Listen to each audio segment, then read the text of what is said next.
Hello friends, Joe Lynch here from the Logistics of Logistics, and I am at day 2 of Manifest. I'm talking to my friend Bernie Hart from Flexport. Bernie, please introduce yourself and your company and where you normally live. Okay, where I normally live, that's a key one. So thank you, Joe, I appreciate it. My name is Bernie Hart. I'm the Vice President of Customs and Trade Compliance here at Flexport, really focusing on business development. That's solution design to help clients with supply chain. Where I am most of the time, or at least home, is Colorado, Boulder, Colorado. That doesn't sound like a port. No, it doesn't. It doesn't. But with supply chains today and the internet, we can pretty much service clients from anywhere. But as you can probably tell, I'm on the road a lot. So what does Flexport do, and who do you serve? Sure. So Flexport is a supply chain company, and what I mean by that is we are primarily a freight forwarder, we are a customs broker, but within that we do end-to-end supply chain. So everything from the purchase order to final mile delivery. So it really is a closed loop process. Flexport manages all of that on one platform. Okay. That platform, that technology is really one of our key differentiators in the marketplace. I did an interview with somebody from Flexport years ago, and I remember we called it freight forwarding catches up. Yes. Because we had all the cool domestic tech Yep. a long time ago, because it's a much easier process. Yep. Digitizing freight forwarding is probably 10 times as hard as your global, different regions, different cultures, different languages, Yep. currency, all that other. And the laws are different every place you go. Exactly. And especially in today's environment, because really there's, what we encourage clients to think about is they're managing 3 supply chains simultaneously. The first is the physical supply chain. Number 1 requested attribute, where's my stuff? Everybody wants to know at the part and SKU level. Second one is compliance. So compliance is openers. You always have to stay in compliance. We know with the Trump administration, with what's going on globally here, that changes constantly.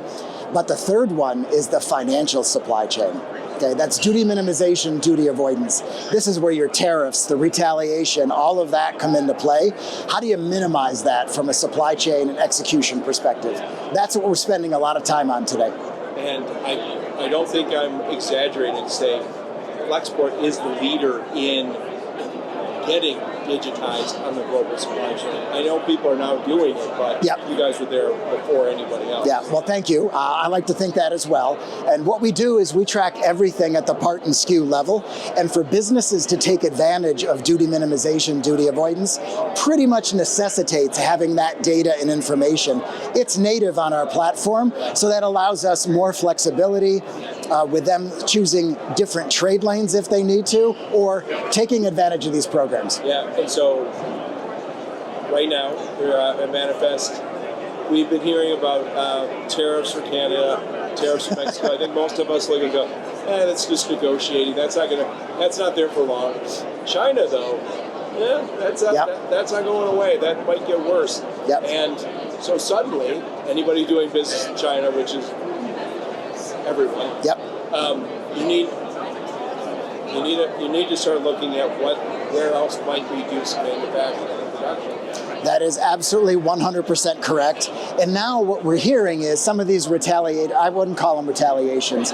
It's basically, we're seeing some executive orders. Steel and aluminum came out. There's some discussion about EU and that kind of stuff. The safe havens of where you could actually do manufacturing are quickly diminishing without getting hit with an additional duties, tax, or fee. Yeah, and it's interesting. I got all these gray hairs, so I saw it. Well, at least you have hair. We started talking about, we're going international. We talked about it throughout the 80s and 90s. Yes. It took a lot longer to get it done than we thought. I spent a ton of time in my past life teaching people in China and Thailand and elsewhere how to do what we were doing in the States. Yep. And now somebody says, turn it around, bring it home. It's not that easy. Exactly. You're not pulling your factory out of China. You're not letting it take it. It's not an overnight thing. It's not like ship that factory home and rebuild it. No, Exactly. There's a big process. And I should also say, the expectations have gone sky high.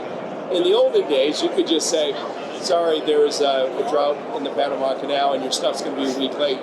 What are you going to do? Exactly. Now somebody says, I don't know what you're going to do, but you're going to get it here on time. I don't care how it happens. Exactly. Nobody cares that there's Red Sea problems or the Panama problems or the tariffs. Yep. Get my stuff here. Yep.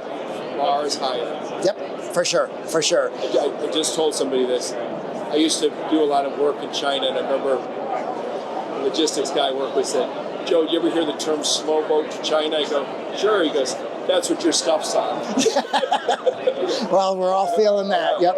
And as consumers, as we watch the e-commerce boom take off, I mean, U.S. Customs was doing about 100,000 entries on a daily basis. It's now 4.1 million, primarily driven by the e-commerce side, the de minimis and all that. As consumers, we love our stuff cheap and we love it quick. There's going to be some upheaval. Yeah, and by the way, any website I go on, anywhere in the world, my expectation I can buy from them. Yes. And maybe it's because I'm an American, but I think increasingly people everywhere in the world say, "I found your website, therefore I'm buying from you." Exactly. And you don't care where it's coming from. It could be, coming from Ohio or Germany. You don't care. I was just talking to some guys in Saudi Arabia, and they said, our market is huge, and our e-commerce basket is like $380 per. To the U.S. one's like $60. and so they said it takes 3 weeks to get it.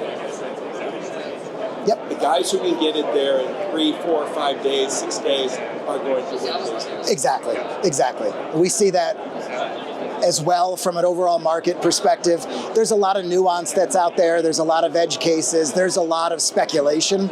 But we just need to do your what-if scenarios, be as resilient as you possibly can, and flexible, if your supply chain allows it. Sometimes you don't have a choice. Right. So, who is the sweet spot for Flexport, and what problems are you solving? Yeah, so from a sweet spot perspective, we believe everybody should have an open market, meaning you should be able to sell your product from anywhere to anywhere and be able to set up that seamless flow. So that's what we do, is we are a tech-based company that focuses very much on data and taking that data and information, ingesting it into the platform, and then leveraging that throughout the supply chain. An average supply chain, even a related party transaction, has 16 handoffs. We collect the data once and then share it. Yeah, I joke about this, but people think when they look at over-the-road transportation that it's a difficult process. It's simple, not easy, but simple. Yep. When you switch to freight forwarding, I think there's 13 more people involved in the transaction. Oh, yeah. And that person might be on the other side of the world, sleeping while you're awake, speaking a different language, using a different currency, different culture. And somebody's got to make that work. Exactly. And that's kind of what we do. We're not anticipating or expecting our clients to really have an expert knowledge in international trade, compliance, and customs. If they do, that's absolutely wonderful. But what we want to be is a strategic partner, and as a strategic partner, we'll provide that expertise, that knowledge back, and together come up with the best solution. And right now, when somebody hears tariff, they're looking around the office and saying, "Who's the expert in tariff?" Exactly. It's usually not somebody there. Yeah, exactly. So that's why you need to partner with a company that says, "We understand." Yep, exactly. Anyway, let's wrap this bad boy up. Okay. What has been very interesting, or what's blown you away about Manifest this year? Yeah, Manifest is on its 4th year. So we were here last year and now this year. It's grown substantially. Oh, yeah. This has become known as kind of the innovation post, if you will, for supply. Exactly. So it's great because a lot of our clients and prospects come here, so it's a great opportunity just to get out in front of everybody in a common platform. I tell people this all the time. They'll say, "I'll see you at Manifest." I go, "Not if we don't plan on it." Exactly. I do the same thing. Anyway, Bernie, thank you so much for taking the time. Absolutely. Enjoy Anytime. Manifest. Thank you, Joe.